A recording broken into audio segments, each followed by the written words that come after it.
Komið sæl, ætlum að byrja á því að líta hér á gervitunglamynd sem var tekin klukkan 14:30 í dag og við sjáum hér úrkomubakkann yfir norðaustanverðu lagið hér milli Færeyja og Noregs og svo rennur hérna skammt austan við Hvarf á Grænlandi sem heldur þá að okkur hér svona suðaustlægri átt ætla ég að hafa sagt með einhverju smá éljum hérna við suðurströndina og náðu einhver leyti inn á Reykjanesi en ekki þó mikið. Höfuðborgarsvæðið slapp svona mestu leyti frá þessu þannig að það var í raun mjög fallegu dagur hér á sunnan á vestanverðu landinu svona heilt yfir en það var frekar þyngra yfir á Austurlandi og jafnvel á Austfjörðum líka og það töluvert ófærð eins og á Möðrudalsöræfum til dæmis og viðbúið að það verði það eitthvað örlítið áfram. En við skulum þá líta hér yfir á stóra Atlantshafskortið okkar og sjá hvernig staðan er. Við sjáum þess að hérna lægð hér sér í hafi, hún stefnir í kjölfar þeirra sem hérna stefnir á Noreg og kemur lítið við sögu hjá okkur og hinn sem verður hér skammt austan við Hvarf, hún mun svona halda velli og svo kemur þessi hérna lægð síðan á annan í páskum og við förum nú betur yfir það á eftir. Á hitasviðinu ótrúlega lítið að vera, það svona við erum bara í sama loftmassanum áfram og það ósköp lítið að gera svona meðan allan þar til annað kvöld, þannig að veðrið býsna svona einsleitt hjá okkur hvað það varðar og það eins og áður sagði þá þetta mjög svona rólegt en við sjáum að hún að draga með sér hlýra loft þessi sem kemur til okkur annan í páskum. Yfirlitskortið þá yfir hvernig veðrið verður hjá okkur í nótt og í fyrramálið og fram að hádegi. Það dregur nú úr úrkomubakkanum hér á Austurlandi en það áfram svona viðloðandi éljagangur hérna suðvestan til. Hversu mikið hann inn á land verður bara komið ljós á morgun en við gætum sloppið en það ekkert sjálfgefið. Hins vegar ágætlega bjart hér annars á suður- og vesturlandi nema þá hérna við ströndina. Hitastigið svona kringum frostmark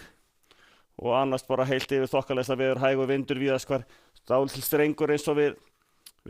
Melrakkasléttu en að öðru leyti bara fínasta veður. Þróunin þá yfir til páskadags að bakkinn færist nú í suður, það þykknar upp hér á sunnanverðurlandinu, það byrjar að brotna aðeins upp fyrir norðan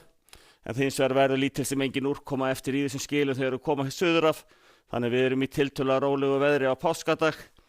og svona heilt yfir svona þokkalesta veður, það svona norðaustan kæla hérna á suðaustur og austurlandi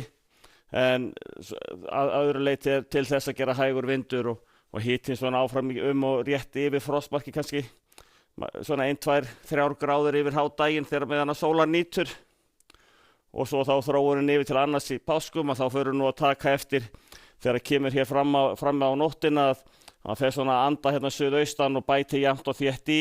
og svo koma skilin hérna upp svona þegar líður á morguninn og það farið að hvessa ansi vel hér allara syðst og þeir sem fara þessa leið tilbaka hvort sem að í austur eða vestur átt, þeir ættu kannski að vera frekar í fyrrafallinu því það gæti verið mjög erfitt að fara eins og yfir Reynisfjall og vera undir Eyjafjöllum hérna svona undir hádegi og sama fyrir þá sem að koma að norðan að þeir þurfa að vera komnir yfir Holtavöruheiði ekki mjög seint. En á annan í páskum þá, þetta hádegiskortið, að þá hérna svona þetta svona svipað hitastig áfram, svona kringum frostmark. Lítil sem engin úrkoma komin inn á land á þessum tíma en kemur inn síðdegis og seinnipartinn. En á þriðjudaginn ætla ég nú að hafa sagt hins vegar komin ákveðin sunnanátt, talsverð hlýindi komin, þannig að það mikil breyting sem gerist frá hádegi og annars í páskum og fram til þriðjudags. Þannig að það verður komin væn hláka í þetta og algjörlega viðbúið að það verði eitthvað gulum viðvörun annan í páskum aðfaranótt þriðjudags. Þannig það að gera að vera eins og áður sagði tímalega á stað í bæinn eða til síns heima öllu heldur. Ef við lítum við til Evrópu, þessar 3 litlu lægðir hér stjórna veðrinu í norðurhluta álfunnar, smá skúraleiðingar hér miðbikið en áfram óstöðugt loft hér allra austast. Aðalega þetta Grikkland, Tyrkland og Rúmenía sem fá skúrirnar. Lítil úrkoma á Ítalíu og Suður Frakkland og Íberíuskaginn í heild sinni bara í með fínasta veður og þokkalegustu hitatölur. Ef við færum okkur svo yfir til Kanarí að það svona smá úrkomublettir að sjá, sérstaklega á vestari eyjunum, þannig þar má búast við kannski stöku skúrum en hitinn svona í 20 gráðum sem bara besta mál. Í Norður-Ameríku þessi lægð sem skiptir öllu máli hér í austurhlutanum en að öðru leyti ágætasta veður þar en við náum ekki að fara lengra í dag, verið þið sæl.